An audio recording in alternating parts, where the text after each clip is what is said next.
What if God's greatest blessing comes wrapped in a wound? Jacob was a man running from his past, consumed by fear. He'd lived by cunning, by outsmarting, by grasping what he wanted.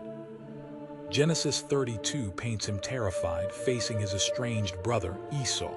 Alone in the night, a mysterious figure appears.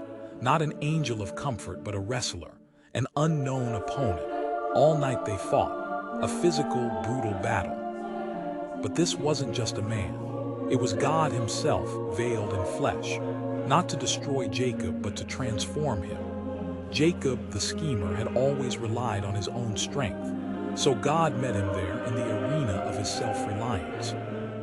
And then a single touch to Jacob's hip. He touched the hollow of his thigh, and the hollow of Jacob's thigh was out of joint as he wrestled with him. Genesis chapter 32, verse 25. His strength broken. His walk forever changed. This wasn't cruelty, it was divine mercy.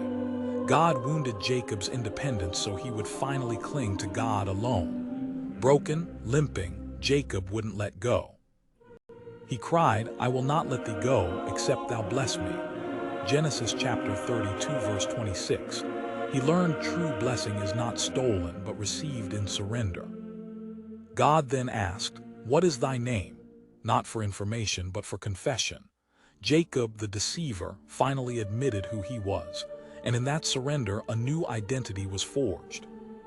"Thy name shall be called no more Jacob, but Israel, for as a prince hast thou power with God and with men, and hast prevailed." Genesis chapter 32, verse 28.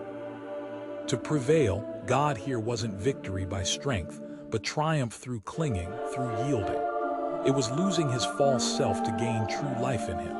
Sometimes, God must touch our pride, our plans, our self-sufficiency. Not to punish, but to break our resistance, to remind us where our true help comes from. That pain, that breaking, can be his surgical grace, preparing us for breakthrough.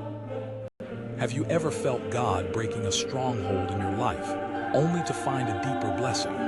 Type "wounded to heal" if this resonates with your spirit.